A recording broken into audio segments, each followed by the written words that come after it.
This lecture is only for those students who were not preparing for UPSC in any way. Are you exam ready? क्या ये तो हमें भी पता है कि अब रिवीजन करनी है, ये करनी है, करें कैसे? टेस्ट सीरीज एक बाइंडिंग मटेरियल है जिसके अराउंड आपका सारा ये कंप्लीट हो सकता है। इससे बड़ी अपॉर्चुनिटी आपको नेक्स्ट 2 साल में या 3 साल में नहीं मिल सकती। 322 वैकेंसीज हैं, लेकिन अगर आपने ये 4 चीजें नहीं ध्यान रखी तो आप मुसीबत में आ जाओगे अभी से। Hello students and friends, welcome to Abhimanu IAS and first of all, it's a thing of big celebration that PPSC has finally declared the vacancies, and that too 322, which gives a big opportunity.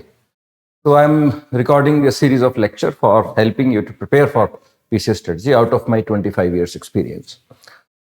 देखिए, सबसे पहला lecture तो जो first part है इस series का, that is for those students who have been already preparing for PCS for either last 6 months और 1 साल या 2 साल या 3 साल। Although I feel ashamed by saying this कि 3 साल से लोग तैयारी कर रहे हैं और पेपर नहीं आया था, बट समहाउ सिचुएशंस अगर और बातें ऐसी हो जाती हैं कि पेपर नहीं आ पाता। But now the paper is there, you have to think positive, gather your energies and hit the bullseye, right? तो मैं आपको कुछ टिप्स दूंगा बेसिकली कि आपने तैयारी कर रहे थे, किस तरह के केस बनते हैं, आप किस केस में आप फॉलो करते हो, अकॉर्डिंगली आप अपनी तैयारी को उस तरह से स्ट्रीमलाइन करने में हेल्प ले सकते हो, राइट? तो इसमें देखिए 2-3 केसेस हैं। First thing is that there are students who have one thing I must clarify here, that this lecture is only for those students who were not preparing for UPSC in any way. उन्होंने pre का UPSC का attempt नहीं दिया, उसकी बात मैं नहीं कर रहा हूँ। ओनली स्पेसिफिकली दो स्टूडेंट्स जो पीसीएस या स्टेट सिविल सर्विसेज के लिए तैयारी कर रहे थे, राइट? उसमें हमारे अपने स्टूडेंट भी हैं, we have had number of batches in the previous years, बाकी और भी लोग अपने लेवल पे तैयारी कर रहे होंगे, तो उन बच्चों के लिए ये आपका लेक्चर बनता है।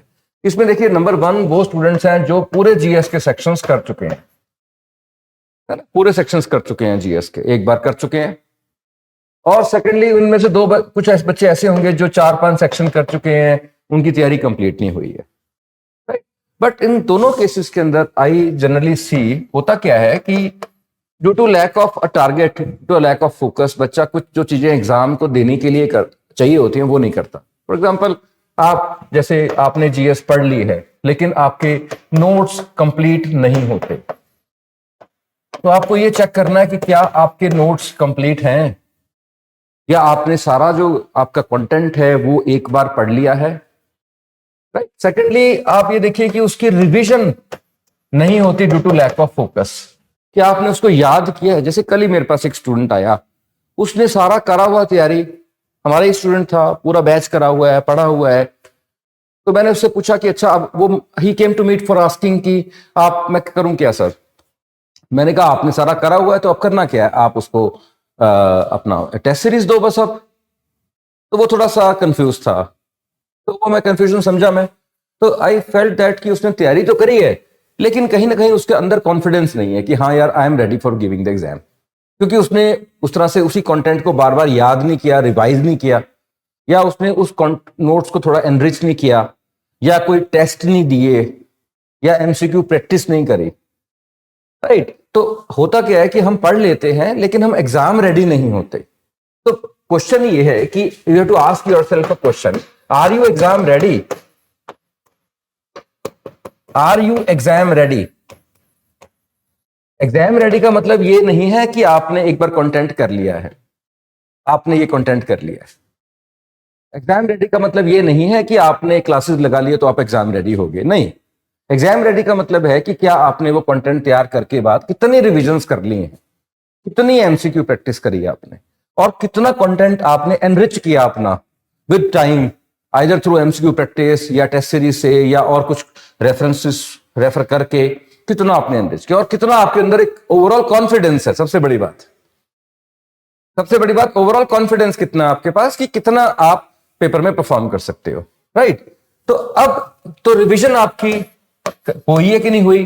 क्या आपने एमसीक्यू प्रैक्टिस करी है सेक्शंस की?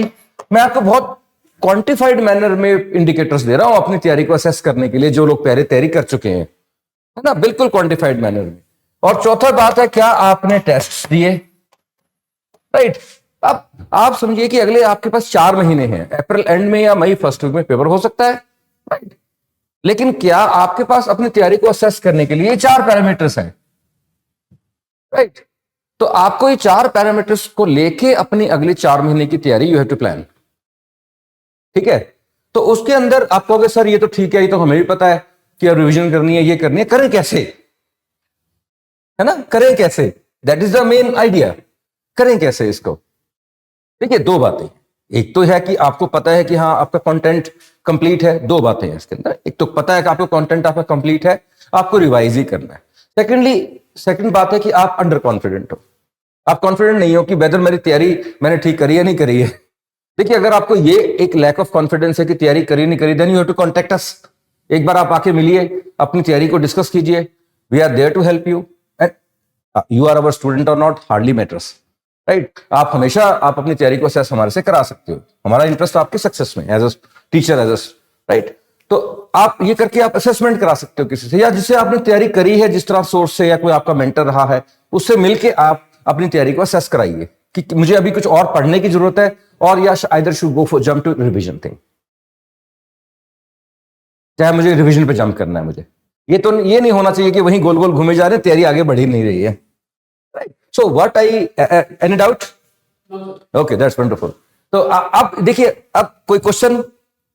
आप तैयारी कर रहे थे ना? Very good. तो क्लियर? Okay, that's good. तो अब देखिए, अब आपको एक वो देता हूं, एक रेसिपी देता हूं कि कैसे इसको अगले 4 महीने में चल सकते हो आप एक टेस्ट सीरीज को सेंट्रल पकड़िए, एक टेस्ट सीरीज को सेंट्रल पकड़ लो। आप कोई भी नंबर की चिंता मत करो टेस्ट सीरीज में, क्योंकि कोई भी चीज देखिए बाइंडिंग चीज होती है ना। आप खाना बनाते हो, कुछ भी बनाते हो, उसमें एक बाइंडिंग मटेरियल चाहिए होता है जो आपकी सब चीजों को इकट्ठा कर देता है ना, उसमें टेस्ट ले आता है, आप उसको एक डायरेक्शन देता है आपके खाने को, है ना। मुझे खाने का शौक है तो मैं खाने का एग्जांपल लेता हूं, पीपल नो दैट है ना। तो टेस्ट सीरीज आपका एक बाइंडिंग मटेरियल है, it is a binding material for you. तो आपने क्या करना है, टेस्ट सीरीज को पकड़ लेना है, और अपने टेस्ट सीरीज का शेड्यूल है उसके अकॉर्डिंग अपनी तैयारी को आपने अलाइन कर लेना है। जैसे मैं आप अभिमन्यु की स्ट्रेटजी बताता हूं, हमारी टेस्ट सीरीज है आपके पास है ऑलरेडी। अगर आप हमारे स्टूडेंट हो तो यू कैन अपीयर फ्री, आपके पास है ये, otherwise very nominal cost is there. हम क्या कर रहे हैं, हम आपकी तैयारी में 3 राउंड के टेस्ट ले रहे हैं, R1, R2 एंड R3, है ना। R1 में सेक्शनल टेस्ट है कि पॉलिटी का एक टेस्ट हो गया, उसको हफ्ता दिया, हिस्ट्री का टेस्ट हफ्ता दिया, सबको अलग अलग टेस्टों को एक एक हफ्ता देके, which is more than enough. आप उस हफ्ते में उस सेक्शन को रिवाइज करोगे, टेस्ट दोगे, अगला सेक्शन पकड़ोगे, रिवाइज करो, टेस्ट दोगे।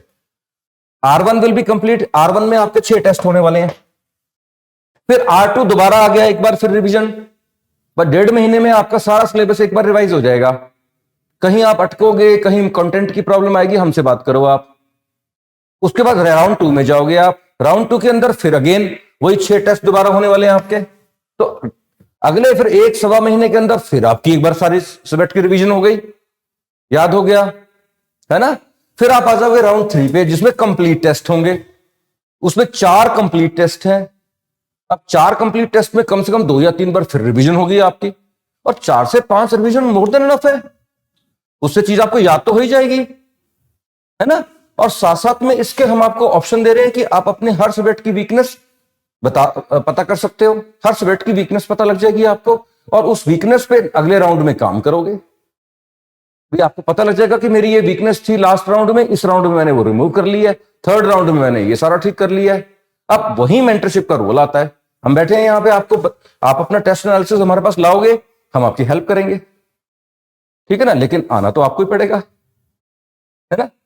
कोई आप चाहते हो कि आपके घर जाके कोई बताए, वो तो पॉसिबल ही नहीं है। आपको अपना एनालिसिस प्रिंट आउट करके, हमने प्रिंट ऑप्शन दे रखी है आपके एनालिसिस, हर टेस्ट के एनालिसिस के ऊपर। You can print your test analysis, bring the paper to me और to our faculty, senior faculty, वो आपकी हेल्प करेंगे कि हाँ कैसे इसको इंप्रूव कर सकते। So this is a thing, test series एक बाइंडिंग मटेरियल है जिसके अराउंड आपका सारा ये कंप्लीट हो सकता है, सारा आपका ये कंप्लीट हो सकता है, सारी आपकी तैयारी स्ट्रीमलाइन हो सकती है। तो अगले 4 महीने में आपने, या 3.5 महीने में, जो भी इतना टाइम बचा हुआ है, और राइट फ्रॉम द डे 1 आपको स्टार्ट करना है और इस चीज को ऐसे कंप्लीट कर देना। बट लेकिन अगर आपने ये 4 चीजें नहीं ध्यान रखी तो आप मुसीबत में आ जाओगे अभी से। ये नहीं है कि आप 2 महीने अब लक्ष्मीकांत या किताबें आलतू फालतू की जिसका कोई मतलब ही नहीं है, वो पढ़ते रहो और पता लगे कि यार पहुंचे कहीं भी नहीं, क्योंकि ना नोट्स कंप्लीट हुए, ना रिवीजन हुई, ना एमसीक्यू हुआ, ना कोई टेस्ट सीरीज दी, बस पढ़ते ही जा रहे हैं। तो मेरा मैसेज आपके लिए बहुत क्लियर है कि इससे बड़ी अपॉर्चुनिटी आपको नेक्स्ट 2 साल में या 3 साल में नहीं मिल सकती। 322 वैकेंसीज हैं, anybody can get selected and you are the best bet. Consider yourself as the best bet, because आप पहले से तैयारी कर रहे हो और आप फोकस्ड हो। मेरे अगले लेक्चर आपने सुनने हैं, 4 लेक्चर हैं इस सीरीज में, या 5वां भी करूंगा, तो आपने वो सुनने हैं और देखना है कि क्या क्या आप तैयारी के अंदर क्या फोकस कर रहे हो। अगर आप यूपीएससी की भी कर रहे हो साथ में, तो उसके साथ कैसे रिकंसाइल करना है, वो मैं अगले आपको पार्ट्स में बताऊंगा। तो it's all for today. Best of luck for your preparation and stay motivated.